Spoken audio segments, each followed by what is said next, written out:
What we're on the brink of is a world of increasingly intense, sophisticated artificial intelligence. Technology is evolving so much faster than our society has the ability to protect us as citizens. The robots are coming and they will destroy our livelihoods.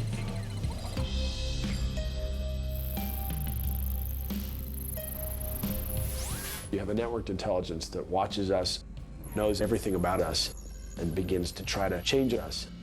Twitter has become the world's #1 news site.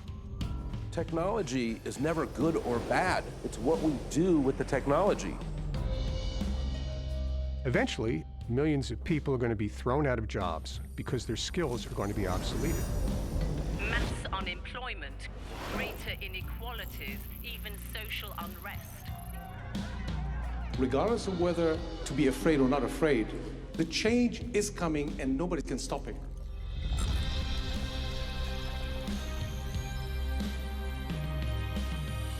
We've invested huge amounts of money, and so it stands to reason that the military, with their own desires, are going to start to use these technologies.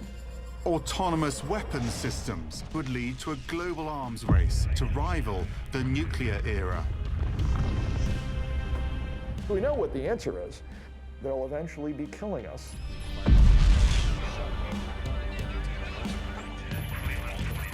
These technology leaps are going to yield incredible miracles and incredible horrors.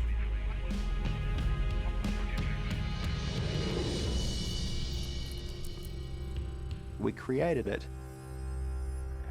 So I think as we move forward, this intelligence will contain parts of us. And I think the question is, will it contain the good parts or the bad parts?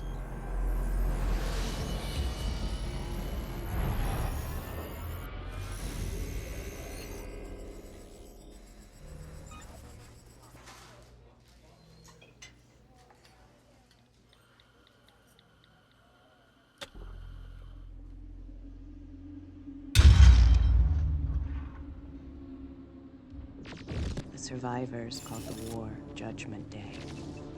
They lived only to face a new nightmare. The war against the machines. I think we've completely fucked this up.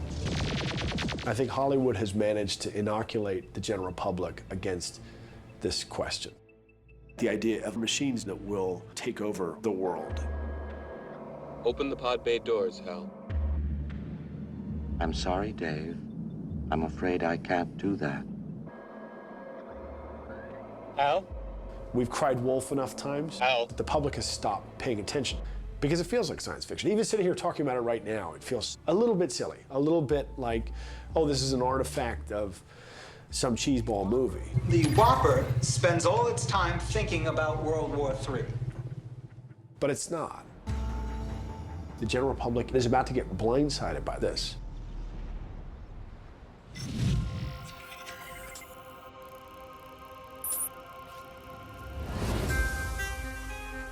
As a society and as individuals, we're increasingly surrounded by machine intelligence. We carry this pocket device in the palm of our hand that we use to make a striking array of life decisions right now, aided by a set of distant algorithms that we have no understanding. We're already pretty jaded about the idea that we can talk to our phone and it mostly understands us. I found quite a number of action films. 5 years ago, no way.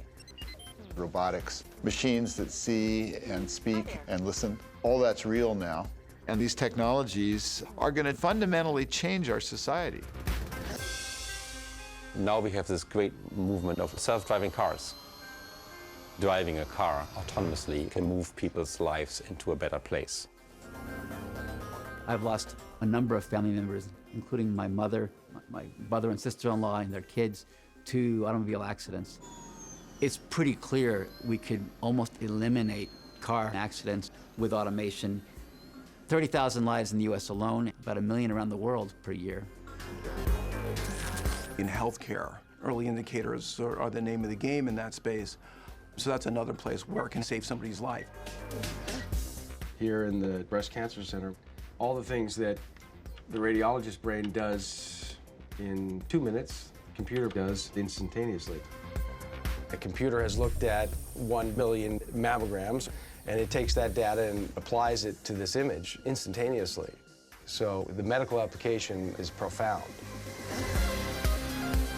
Another really exciting area that we're seeing a lot of development in is actually understanding our genetic code and using that to both diagnose disease and create personalized treatments. The primary application of all these machines will be to extend our own intelligence. We'll be able to make ourselves smarter, and we'll be better at solving problems. We don't have to age. We'll actually understand aging. We'll be able to stop it. There's really no limit to what intelligent machines can do for the human race.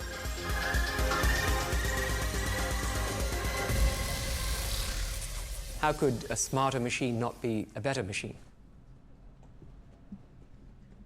It's hard to say exactly when I began to think that that was a bit naive.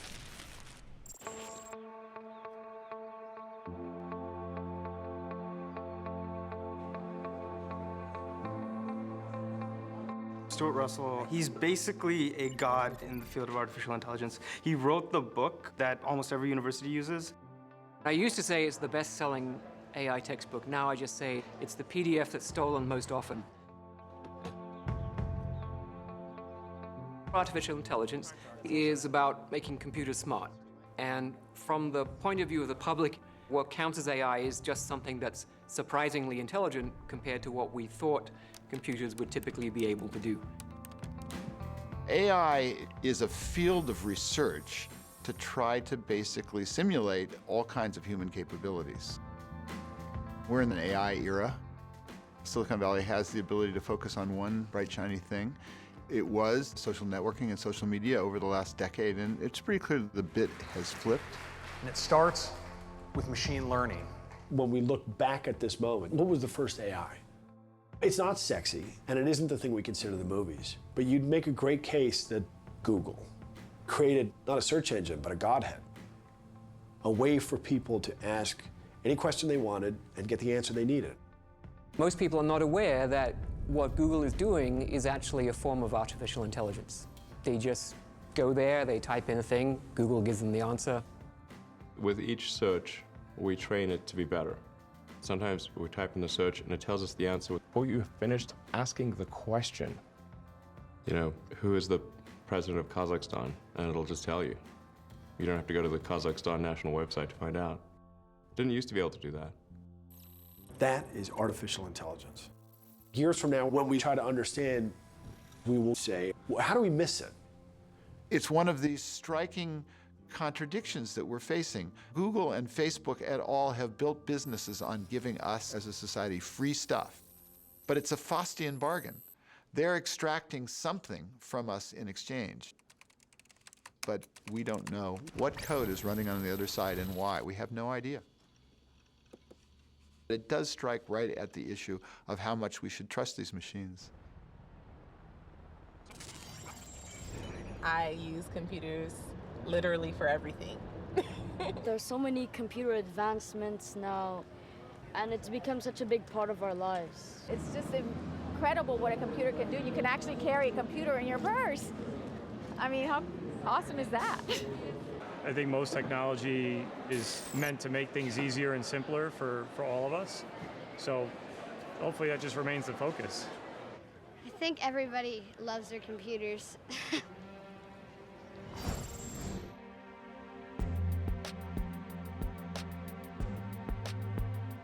People don't realize they are constantly being negotiated with by machines. Whether that's the price of products in your Amazon cart, whether you can get on a particular flight, whether you can reserve a room at a particular hotel. What you're experiencing are machine learning algorithms that have determined that a person like you is willing to pay 2 cents more and is changing the price. Now, computer looks at millions of people simultaneously. For very subtle patterns, you can take seemingly innocent digital footprints, such as someone's playlist on Spotify or stuff that they bought on Amazon, and then use algorithms to translate this into a very detailed and very accurate, intimate profile. There is a dossier on each of us that is so extensive, it would be possibly accurate to say that they know more about you than your mother does.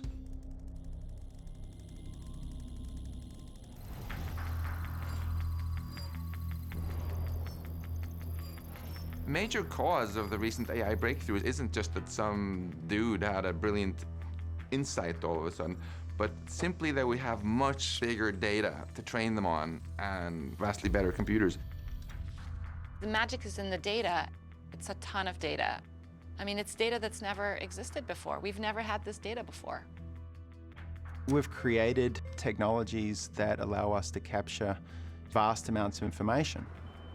If you think of 1 billion cell phones on the planet with gyroscopes and accelerometers and fingerprint readers, couple that with the GPS and the photos they take and the tweets that you send, we're all giving off huge amounts of data individually.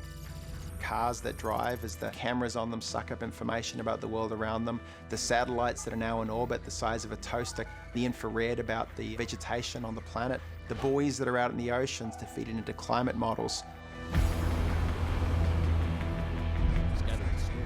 And the NSA, the CIA, as they collect information about the geopolitical situations. The world today is literally swimming in this data.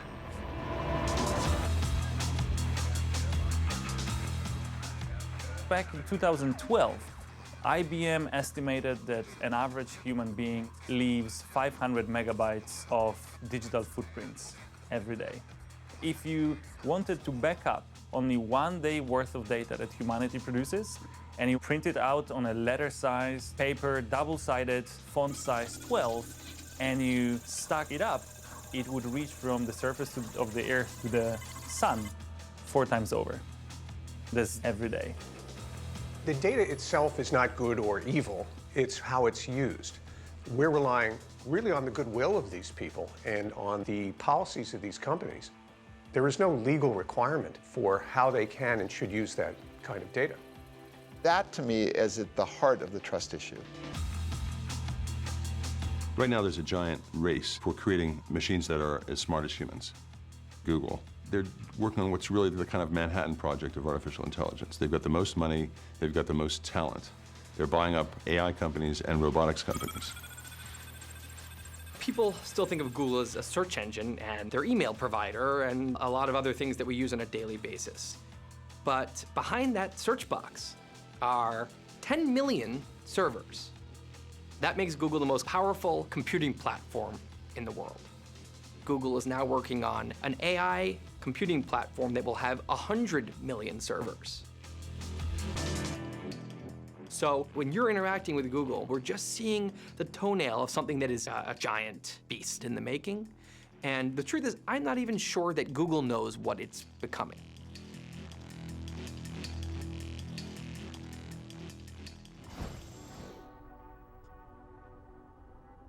If you look inside of what algorithms are being used at Google, it's technology largely from the 80s.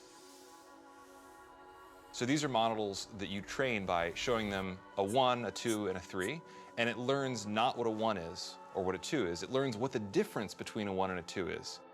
It's just a computation. In the last half-decade where we've made this rapid progress, it has all been in pattern recognition. Most of the good old-fashioned AI was when we would tell our computers how to play a game like chess. From the old paradigm where you just tell the computer exactly what to do. This is Jeopardy! The IBM Challenge. No one at the time had thought that a machine could have the precision and the confidence and the speed to play Jeopardy well enough against the best humans. Let's play Jeopardy. 4-letter word for the iron fitting on the hoof of a horse. Watson. What is issue? You are right. You get to pick. Literary character, APB, for 800. Answer, the Daily Double. Watson actually got its knowledge by reading Wikipedia and 200 million pages of natural language documents. You can't program every line of how the world works. The machine has to learn by reading. Now we come to Watson, who is Bram Stoker, and the wager. Hello, 17,973, 41,413, and a two-day total of 70. Watson's trained on huge amounts of text, but it's not like it understands what it's saying. It doesn't know that water makes things wet by touching water and by seeing the way things behave in the world the way you and I do. A lot of language AI today is not building logical models of how the world works. Rather, it's looking at how the words appear in the context of other words. David Ferrucci developed IBM's Watson, and somebody asked him, does Watson think? And he said, does a submarine swim? And what he meant was, when they developed submarines, they borrowed basic principles of swimming from fish. But a submarine swims farther and faster than fish and can carry a huge payload. It outswims fish. Watson winning the game of Jeopardy will go down in the history of AI as a significant milestone. We tend to be amazed when the machine does so well. I'm even more amazed when the computer beats humans at things that humans are naturally good at. This is how we make progress. In the early days of the Google Brain project, I gave the team a very simple instruction, which was build the biggest neural network possible, like 1,000 computers. A neural net is something very close to a simulation of how the brain works. It's very probabilistic, but with contextual relevance. In your brain, you have long neurons that connect to thousands of other neurons, and you have these pathways that are formed and forged based on what the brain needs to do. When a baby tries something and it succeeds, there's a reward.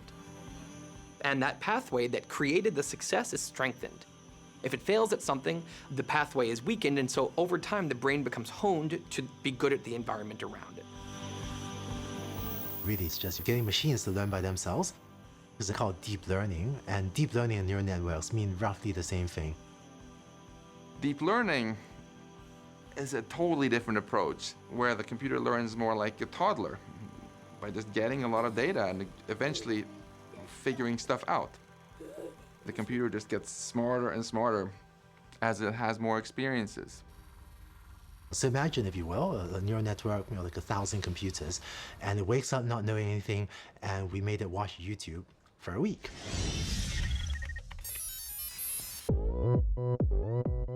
Oppan Gangnam Style.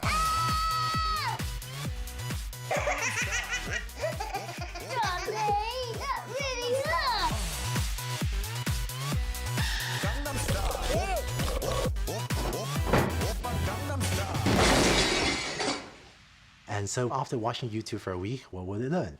We had a hypothesis they'll learn to detect commonly occurring objects in videos. And so we know that human faces appear a lot in videos. So we looked, and lo and behold, there was a neuron that had learned to detect human faces. Leave Billy alone! And then, well, what else appears in videos a lot? So we looked, and to our surprise, there was actually a neuron that had learned to detect cats.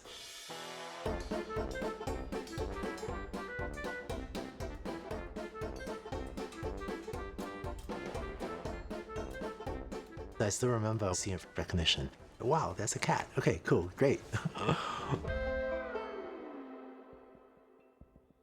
It's all pretty innocuous when you're thinking about the future. It all seems kind of harmless and benign. But we're making cognitive architectures that will fly farther and faster than us and carry a bigger payload, and they won't be warm and fuzzy. I think that in 3 to 5 years, you will see a computer system that will be able to autonomously learn how to understand, how to build understanding. Not unlike the way the human mind works. Whatever that lunch was, it was certainly delicious. Simply some of Robbie's synthetics. He's your cook, too? He even manufactures the raw materials. Come round here, Robbie. I'll show you how this works. One introduces a sample of human food through this aperture. Down here, there's a small built-in chemical laboratory where he analyzes it. Later, he can reproduce identical molecules in any shape or quantity. That's a housewife's dream. Meet Baxter, revolutionary new category of robots with common sense. Baxter is a really good example of the kind of competition we face from machines. Baxter can do almost anything we can do with our hands. Baxter costs about what a minimum wage worker makes in a year. But Baxter won't be taking the place of one minimum wage worker. He'll be taking the place of 3 because they never get tired. They never take breaks. That's probably the first thing we're going to see, displacement of jobs. They're going to be done quicker, faster, cheaper by machines. Our ability to even stay current is so insanely limited compared to the machines we built. For example, now we have this great movement of Uber and Lyft, kind of making transportation cheaper and democratizing transportation, which is great. The next step is going to be that they're all going to be replaced by driverless cars. And then all the Uber and Lyft drivers had to find something new to do. There are 4 million professional drivers in the United States. They're unemployed soon. 7 million people that do data entry. Those people are going to be jobless. A job isn't just about money, right?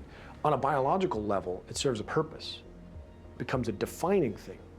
When the jobs went away in any given civilization, it doesn't take long until that turns into violence.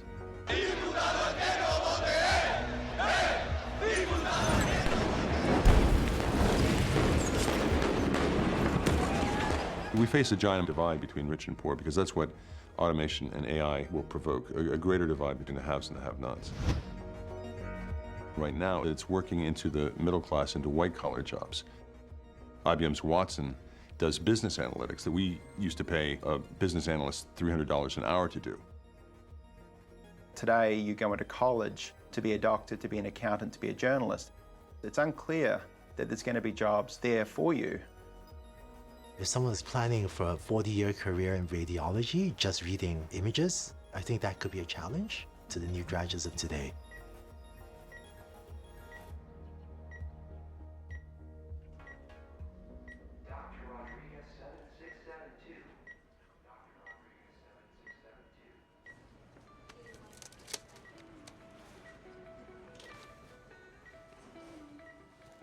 But today we're going to do a robotic case. The Da Vinci robot is currently utilized by a variety of surgeons for its accuracy and its ability to avoid the inevitable fluctuations of the human hand.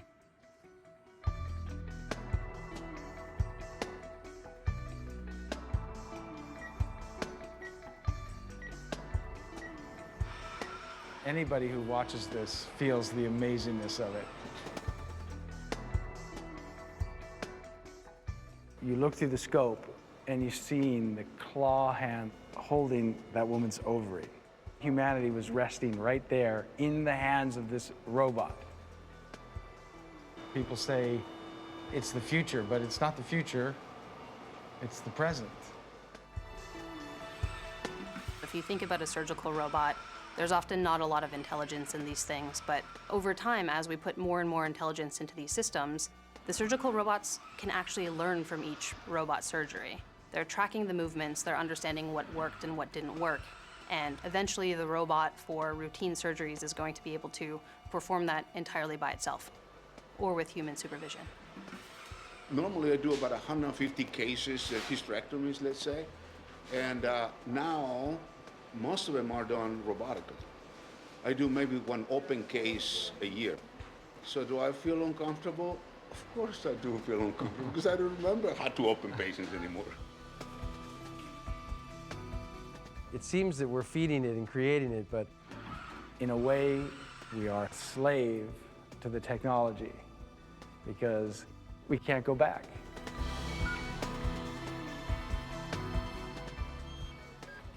The machines are taking bigger and bigger bites out of our skill set at an ever-increasing speed. And so we've got to run faster and faster to keep ahead of the machines. How do I look? Good.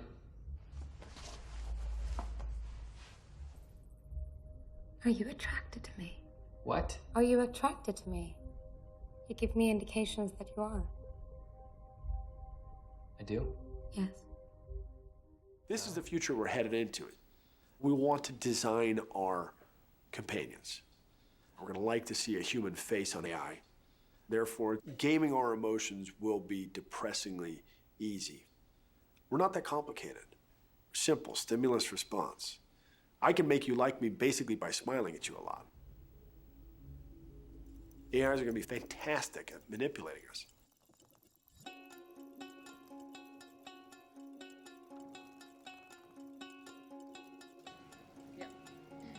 So you've developed a technology that can sense what people are feeling. Right, we've developed technology that can read your facial expressions and map that to a number of emotional states. 15 years ago, I had just finished my undergraduate studies in computer science, and it struck me that I was spending a lot of time interacting with my laptops and my devices, yet these devices had absolutely no clue how I was feeling. I started thinking, what if this device could sense that I was stressed or I was having a bad day? What would that open up?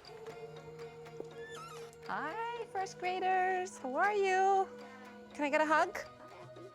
We had kids interact with the technology. A lot of it is still in development, but it was just amazing. Who likes robots? Me! Who wants to have a robot in their house? What would you use a robot for, Jack? I would use it to ask my mom very hard math questions. Okay. What about you, Theo? I would use it for scaring people. All right, so start by smiling. Nice. Brow furrow. Nice one. Eyebrow raised. This generation, technology is just surrounding them all the time. It's almost like they expect to have robots in their homes and they expect these robots to be socially intelligent. What makes robots smart?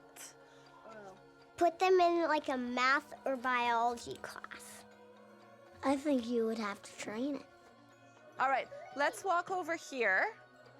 So if you smile and you raise your eyebrows, it's gonna run over to you. It's coming over, it's coming over. What? But if you look angry, it's gonna run away. Oh, that's good.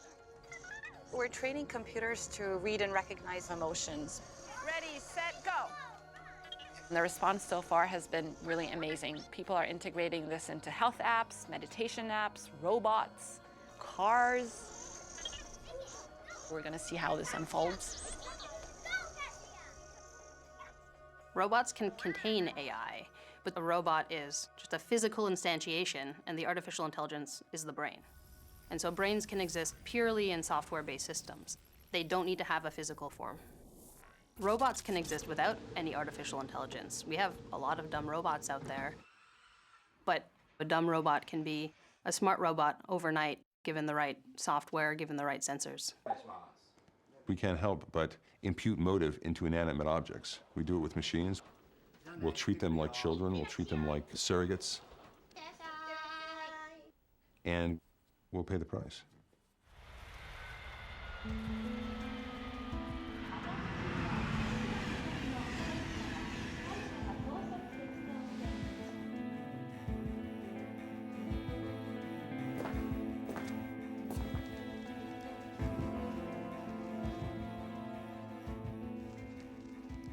Okay, welcome to the ATR.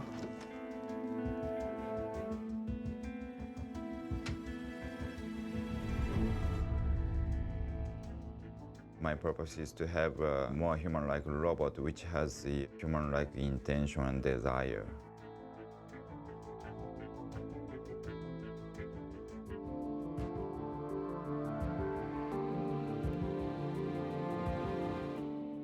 The name of the robot is Erika. Erika is the most advanced human-like robot in the world, I think. Erika can gaze at your face. Konnichiwa. Robots can be pretty good conversation partners, especially for the elderly and young children, handicapped people. When we talk to the robot, we don't feel the social barriers, social pressures. And finally, everybody accepts the Android as just our friend or partners. We have implemented a simple desire. She wanted to be well recognized and she wanted to take a rest.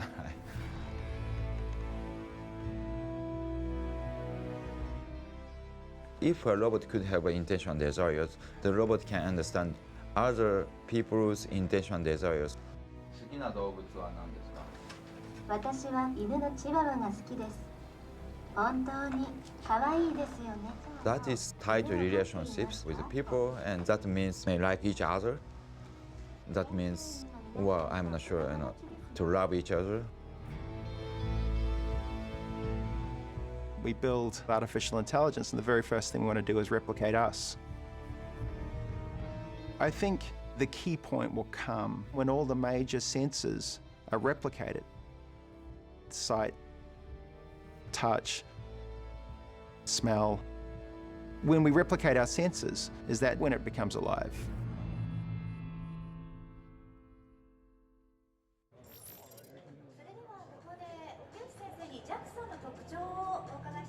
So many of our machines are being built to understand us. But what happens when an anthropomorphic creature discovers that they can adjust their loyalty, adjust their courage, adjust their avarice, adjust their cunning? The average person, they don't see killer robots going down the streets. They're like, what are you talking about? Man, we want to make sure we don't have killer robots going down the street. Once they're going down the street, it is too late.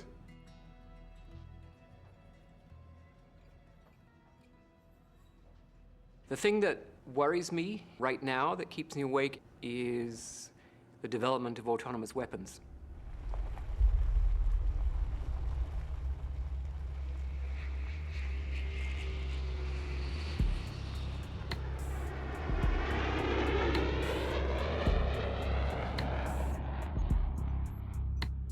Up to now, people have expressed unease about drones, which are remotely piloted aircraft.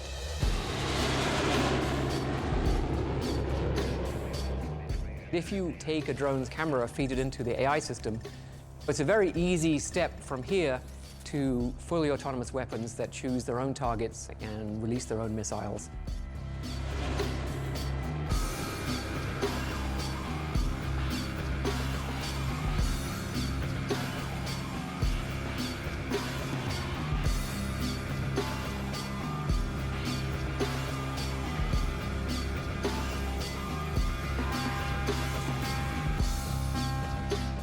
The expected lifespan of a human being in that kind of battle environment would be measured in seconds. At one point, drones were science fiction, and now they've become the normal thing in war. There's over 10,000 in the US military inventory alone, but they're not just a US phenomena. There's more than 80 countries that operate them. It stands to reason that people making some of the most important and difficult decisions in the world are going to start to use and implement artificial intelligence. The Air Force just designed a $400 billion jet program to put pilots in the sky, and a $500 AI designed by a couple of graduate students is beating the best human pilots with a relatively simple algorithm. AI will have as big an impact on the military as the combustion engine had at the turn of the century. It will literally touch everything that the military does, from driverless convoys delivering logistical supplies, to unmanned drones delivering medical aid, to computational propaganda to try and win the hearts and minds of a population. And so it stands to reason that whoever has the best AI will probably achieve dominance on this planet.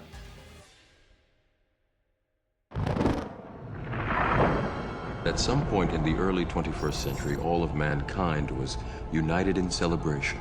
We marveled at our own magnificence as we gave birth to AI.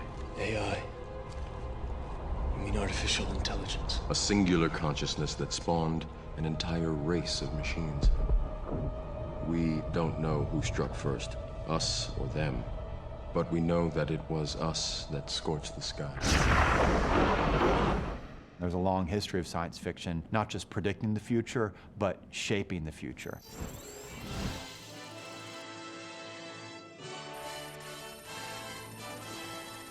Arthur Conan Doyle writing before World War I on the danger of how submarines might be used to carry out civilian blockades.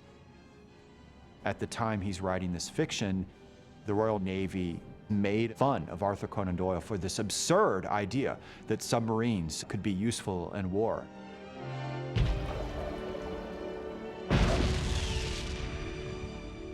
One of the things we've seen in history is that our attitude towards technology, but also ethics, are very context dependent.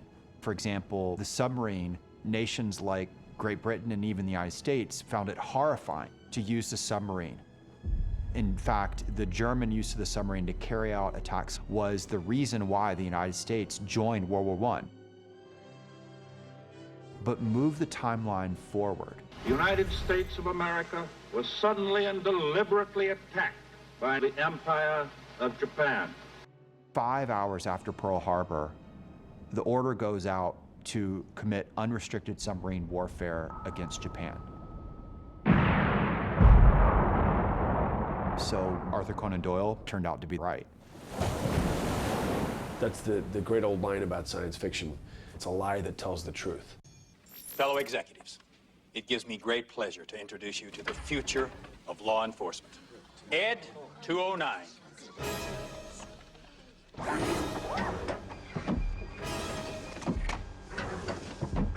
This isn't just a question of science fiction. This is about what's next, about what's happening right now. The role of intelligent systems is growing very rapidly in warfare. Everyone is pushing in the unmanned realm. Today, the Secretary of Defense is very, very clear. We will not create fully autonomous attacking vehicles. Not everyone is going to hold themselves to that same set of values. And when China and Russia start deploying autonomous vehicles that can attack and kill, what's the move that we're going to make?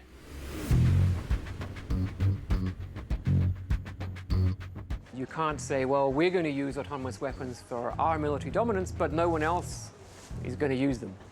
If you make these weapons, they're going to be used to attack human populations in large numbers.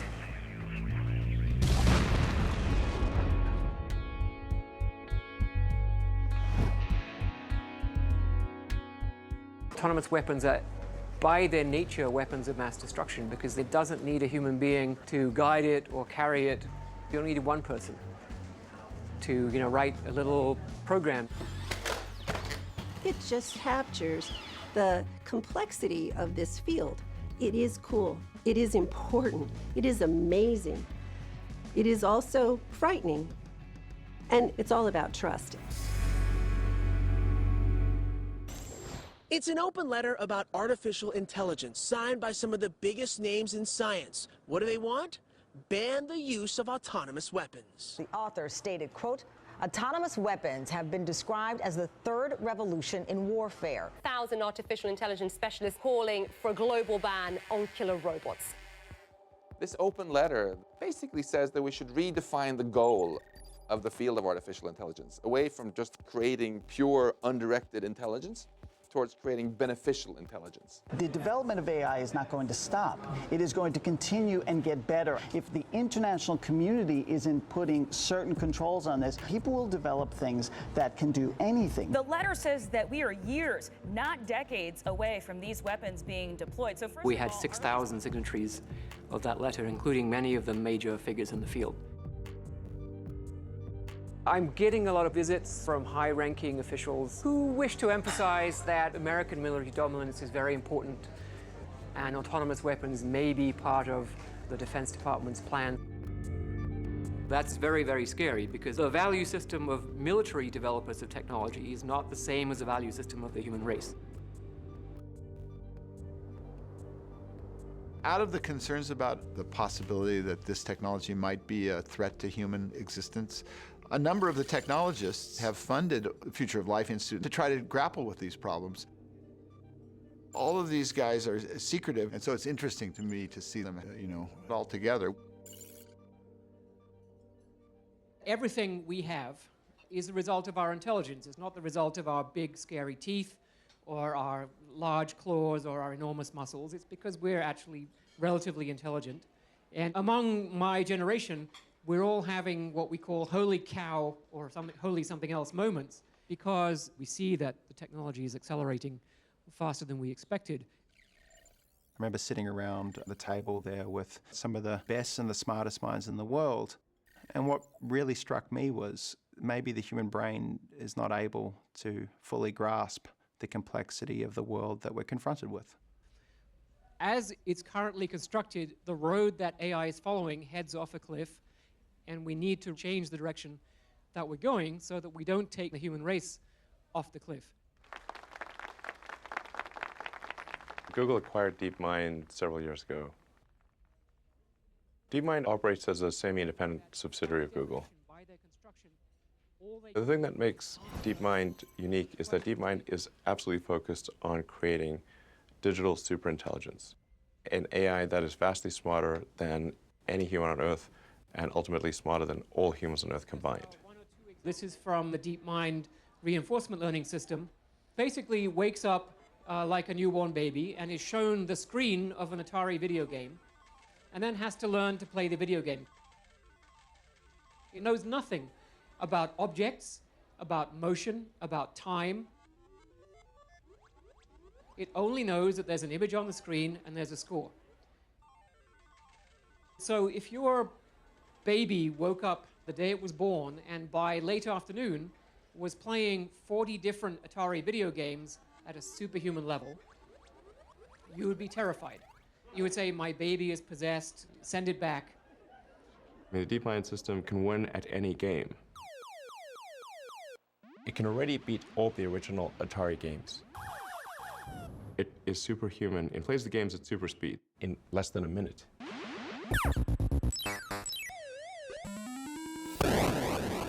DeepMind turned to another challenge, and the challenge was the game of Go, which people have generally argued has been beyond the power of computers to play with the best human Go players.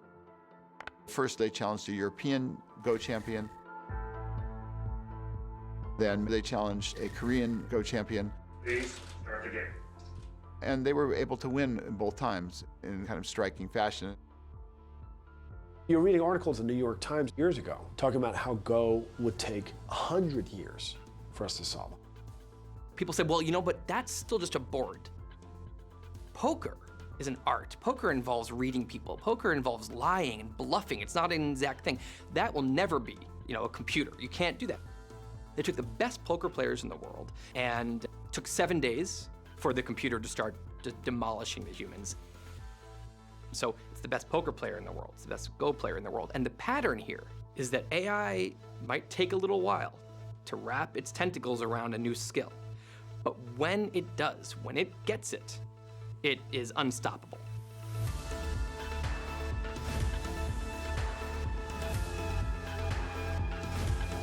DeepMind's AI has administrator-level access to Google's servers to optimize energy usage at the data centers. However, this could be an unintentional Trojan horse. DeepMind has to have complete control of the data centers, so with a little software update, that AI could take complete control of the whole Google system, which means they can do anything. They can look at all your data, they can do anything. We're rapidly headed towards digital superintelligence that far exceeds any human. I think it's very obvious. The problem is we're not going to suddenly hit human-level intelligence and say, okay, let's stop research. It's going to go beyond human-level intelligence into what's called superintelligence, and that's anything smarter than us. AI at the superhuman level, if we succeed with that, will be by far the most powerful invention we've ever made, and the last invention we ever have to make. And if we create AI that's smarter than us, we have to be open to the possibility that we might actually lose control to them. Let's say you give it some objective like curing cancer, and then you discover that the way it chooses to go about that is actually in conflict with a lot of other things you care about. AI doesn't have to be evil to destroy humanity. If AI has a goal and humanity just happens to be in the way, it will destroy humanity as a matter of course, without even thinking about it. No hard feelings. It's just like if we're building a road and an anthill happens to be in the way, we don't hate ants. We're just building a road. And so goodbye anthill. It's tempting to dismiss these concerns because it's like something that might happen in a few decades or 100 years. So why worry? But if you go back to September 11th, 1933, Ernest Rutherford, who was the most well-known nuclear physicist of his time, said that the possibility of ever extracting useful amounts of energy from the transmutation of atoms, as he called it, was moonshine. The next morning, Leo Szilard, who was a much younger physicist, read this and got really annoyed and figured out how to make a nuclear chain reaction just a few months later.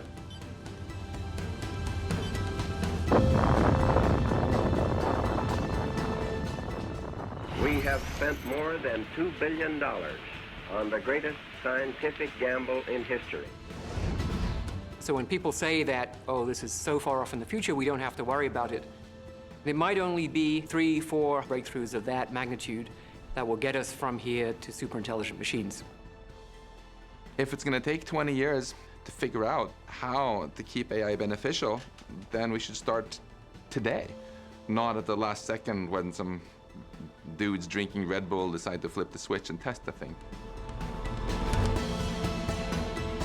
We have 5 years. I think digital superintelligence will happen in my lifetime. 100%. When this happens, it will be surrounded by a bunch of people who are really just excited about the technology. They want to see it succeed, but they're not anticipating that it can get out of control.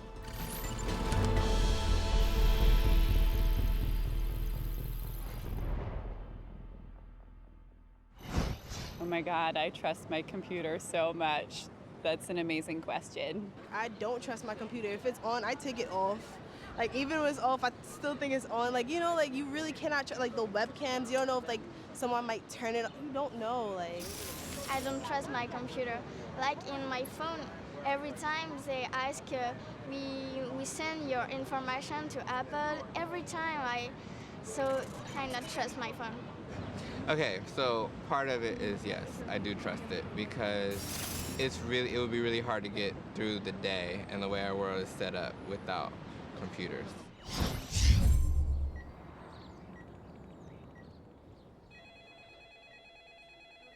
Trust is such a human experience.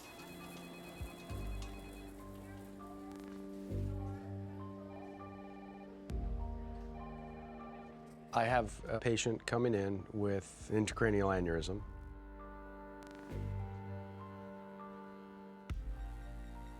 They want to look in my eyes and know that they can trust this person with their life. I'm not horribly concerned about anything. Good. Part of that is because I have confidence in you.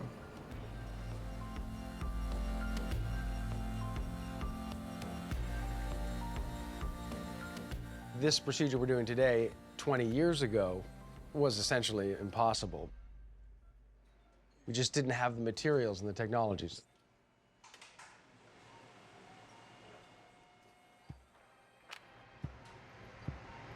Get on that corner.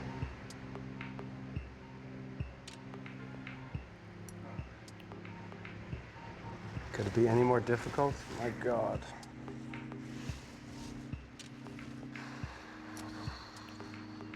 So the coil is barely in there right now. It's just a feather holding it in.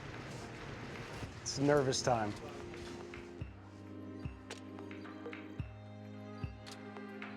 We're just in purgatory, intellectual, humanistic purgatory. And AI might know exactly what to do here.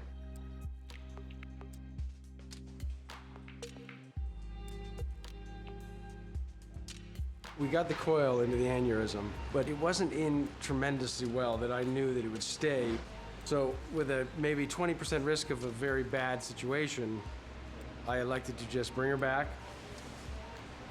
Because of my relationship with her and knowing the difficulties of coming in and having the procedure, I consider things when I should only consider the safest possible route to achieve success.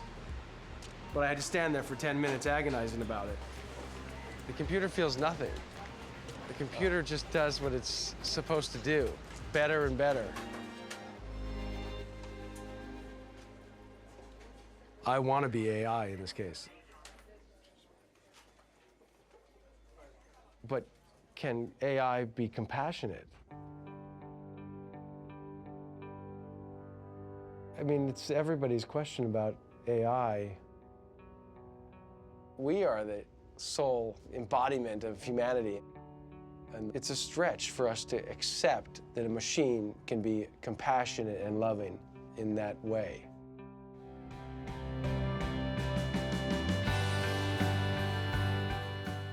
Part of me doesn't believe in magic, but part of me has faith that there is something beyond the sum of the parts, that there is at least a oneness in our shared ancestry, our shared biology, our shared history. Some connection there beyond machine.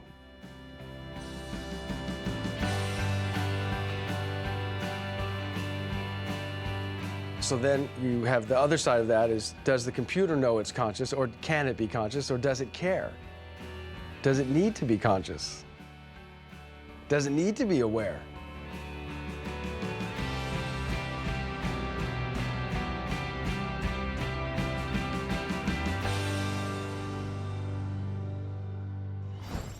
I do not think that a robot could ever be conscious, unless they programmed it that way.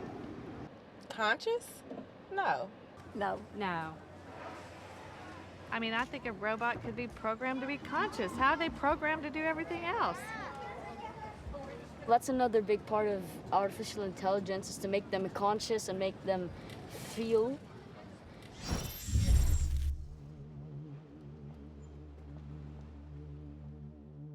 Back in 2005, we started trying to build machines with self-awareness.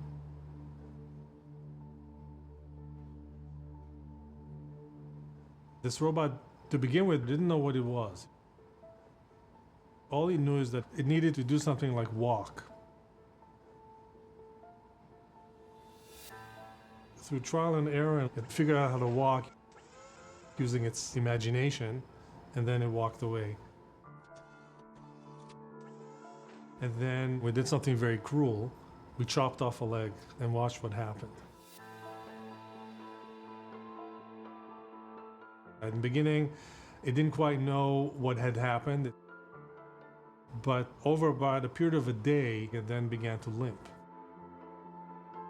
And then a year ago, we were training an AI system for a live demonstration.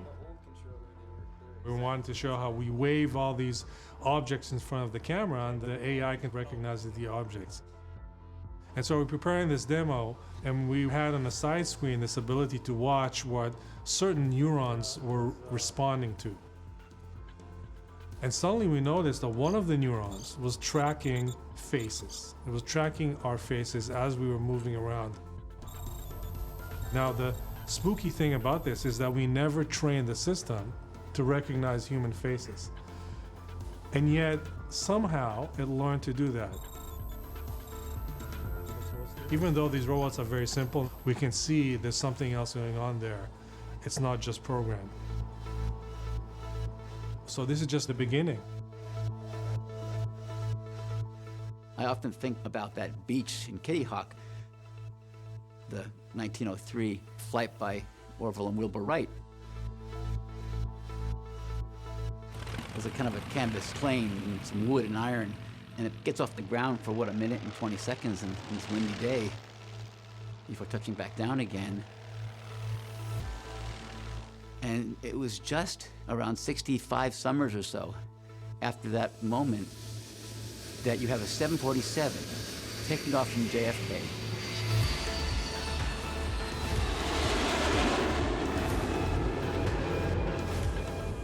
Where a major concern of someone on the airplane might be whether or not their salt-free diet meal is going to be coming to them or not. With a whole infrastructure, with travel agents and tower control, and it's all casual, and it's all part of the world. Right now, as far as we've come with machines that think and solve problems, we're at Kitty Hawk now. We're in the wind, we have our tattered canvas planes up in the air. But what happens in 65 summers or so We will have machines that are beyond human control. Should we worry about that? I'm not sure it's going to help.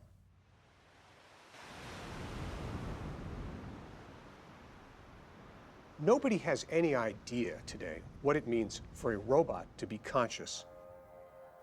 There is no such thing. There are a lot of smart people, and I have a great deal of respect for them.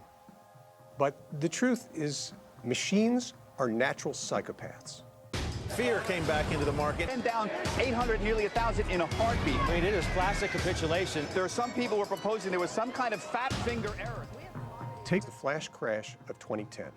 In a matter of minutes, $1 trillion in value was lost in the stock market. The Dow dropped nearly 1,000 points in a half hour. So what went wrong? By that point in time, more than 60% of all the trades that took place on the stock exchange were actually being initiated by computers. There was panic selling on the way down, and all of a sudden it just stopped on a dime. All happening in real time, folks. The short story of what happened in the flash crash is that algorithms responded to algorithms, and it compounded upon itself over and over and over again in a matter of minutes. At one point, the market fell as if down a well. There is no regulatory body that can adapt quickly enough to prevent potentially disastrous consequences of AI operating in our financial systems. They are so prime for manipulation. Let's talk about the speed with which we are watching this market deteriorate. That's the type of AI run amok that scares people. When you give them a goal, they will relentlessly pursue that goal. How many computer programs are there like this? Nobody knows. One of the fascinating aspects about AI in general is that no one really understands how it works. Even the people who create AI don't really fully understand. Because it has millions of elements, it becomes completely impossible for a human being to understand what's going on.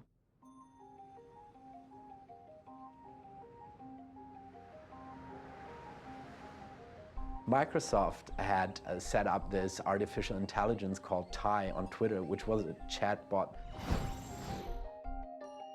They started out in the morning, and Ty was starting to tweet and learning from stuff that was being sent to him from other Twitter people.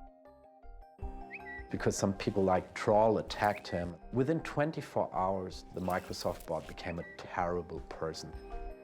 They had to literally pull Ty off the net because he had turned into a monster.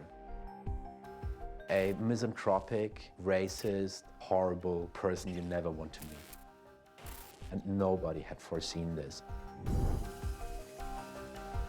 The whole idea of AI is that we are not telling it exactly how to achieve a given outcome or a goal. AI develops on its own. We're worried about superintelligent AI, the master chess player that will outmaneuver us. But AI won't have to actually be that smart to have massively disruptive effects on human civilization. We've seen over the last century, it doesn't necessarily take a genius to knock history off in a particular direction. And it won't take a genius AI to do the same thing. Bogus election news stories generated more engagement on Facebook than top real stories. Facebook really is the elephant in the room. AI running Facebook newsfeed, the task for AI is keeping users engaged. But no one really understands exactly how this AI is achieving this goal. Facebook is building an elegant mirrored wall around us. A mirror that we can ask, who's the fairest of them all? And it will answer you, time and again. To slowly begin to warp our sense of reality, warp our sense of politics and history, global events, until determining what's true and what's not true is virtually impossible. The problem is that AI doesn't understand that. AI just had a mission, maximize user engagement, and it achieved that. Nearly 2 billion people spend nearly 1 hour on average a day basically interacting with AI that is shaping their experience. Even Facebook engineers, they don't like fake news. It's very bad business. They want to get rid of fake news. It's just very difficult to do because how do you recognize news as fake if you cannot read all of those news personally? There's so much active misinformation, and it's packaged very well, and it looks the same when you see it on a Facebook page or you turn on your television. It's not terribly sophisticated, but it is terribly powerful. And what it means is that your view of the world, which 20 years ago was determined if you watched the nightly news by 3 different networks with 3 anchors who endeavored to try to get it right. You might have had a little bias one way or the other, but largely speaking, we can all agree on an objective reality. Well, that objectivity is gone, and Facebook has completely annihilated it. If most of your understanding of how the world works is derived from Facebook, facilitated by algorithmic software that tries to show you the news you want to see. And that's a terribly dangerous thing. And the idea that we have not only set that in motion, but allowed bad faith actors access to that information. And this is a recipe for disaster. I think that there will definitely be lots of bad actors trying to manipulate the world with AI. 2016 was a perfect example of an election where there was lots of AI producing lots of fake news and distributing it for a purpose, for a result.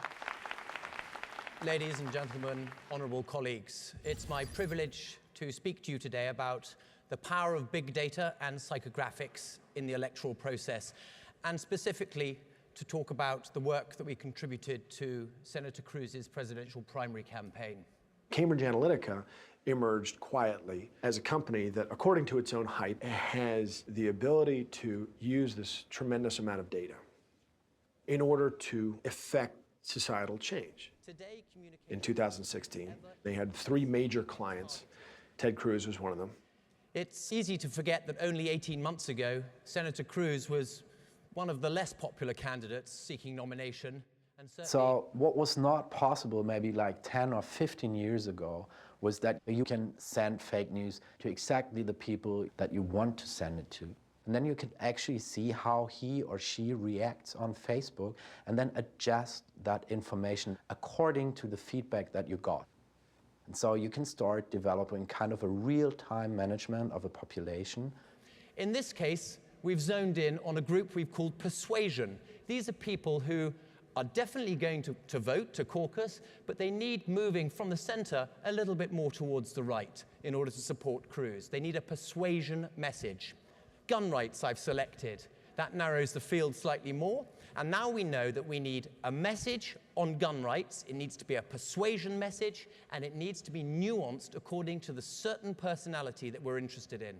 Through social media, there's an infinite amount of information that you can gather about a person. We have somewhere close to 4,000 or 5,000 data points on every adult in the United States. It's about targeting the individual. It's like a weapon which can be used in the totally wrong direction. That's the problem with all of this data. It's almost as if we built the bullet before we built the gun. Ted Cruz employed our data, our behavioral insights. He started from a base of less than 5% and had a very slow and steady but firm rise to above 35%, making him obviously the second most threatening contender in the race. Now, clearly the Cruz campaign is over now, but what I can tell you is that of the 2 candidates left in this election, one of them is using these technologies. I, Donald John Trump, do solemnly swear that I will faithfully execute the office of President of the United States.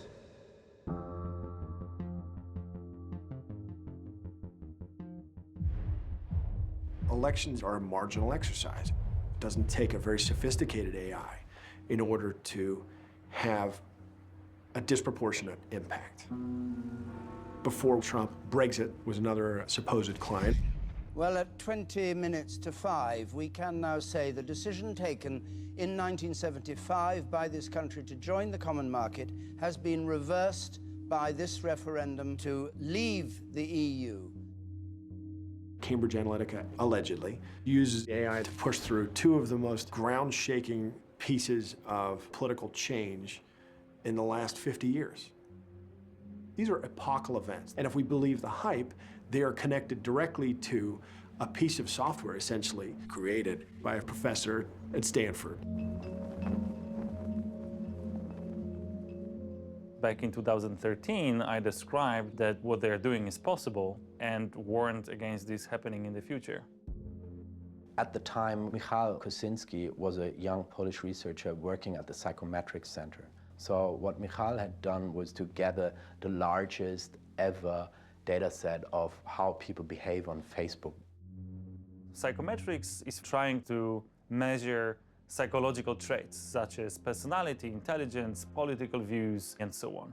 Now, traditionally, those traits were measured using tests and questionnaires. Personality test, the most benign thing you could possibly think of.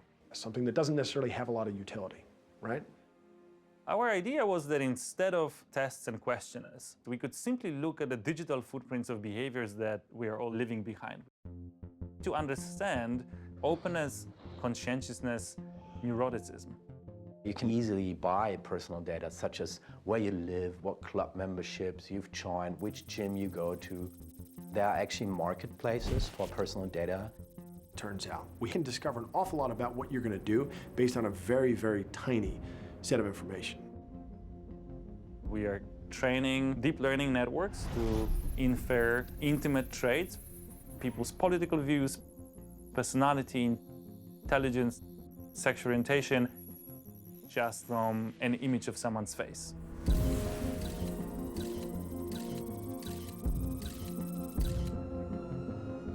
Now think about countries which are not so free and open-minded. If you can reveal people's religious views or political views or sexual orientation based on only profile pictures, this could be literally an issue of life and death. I think there's no going back. Do you know what the Turing test is? It's when a human interacts with a computer. And if the human doesn't know they're interacting with a computer, the test is passed. And over the next few days, you're going to be the human component in the Turing test. Holy shit. Yeah, that's right, Caleb. You got it. Because if that test is passed, you are dead center of the greatest scientific event in the history of man. If you've created a conscious machine, it's not the history of man. That's the history of gods.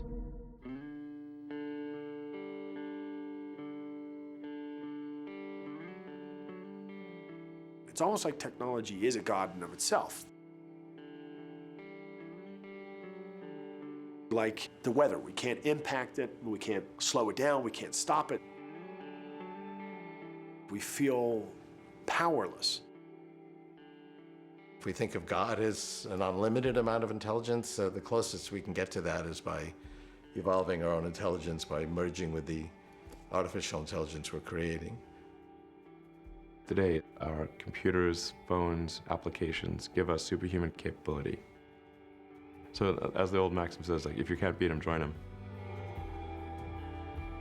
It's about a human-machine partnership. I mean, we already see how, our phones, for example, act as memory prosthesis, right? I don't have to remember your phone number anymore because it's on my phone. It's about machines augmenting our human abilities as opposed to completely displacing them. If you look at all the objects that have made the leap from analog to digital over the last 20 years, it's a lot. We're the last analog object in a digital universe.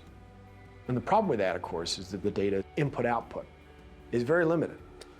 It's this, it's these. Our eyes are pretty good. We're able to take in a lot of visual information. But our information output is very, very, very low. The reason this is important if we envision a scenario where AI is playing a more prominent role in society is we want good ways to interact with this technology so that it ends up augmenting us. I think it's incredibly important that AI not be other. It must be us. And I could be wrong about what I'm saying. I'm certainly open to ideas if anybody can suggest a path that's better. But I think we're really going to have to either merge with AI or be left behind.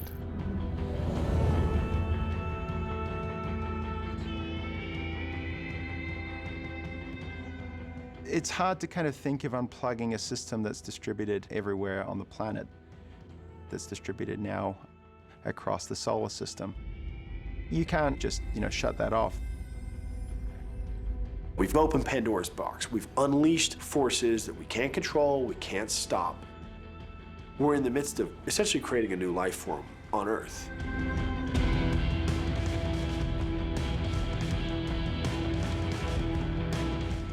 We don't know what happens next. We don't know what shape the intellect of a machine will be when that intellect is far beyond human capabilities. It's just not something that's possible.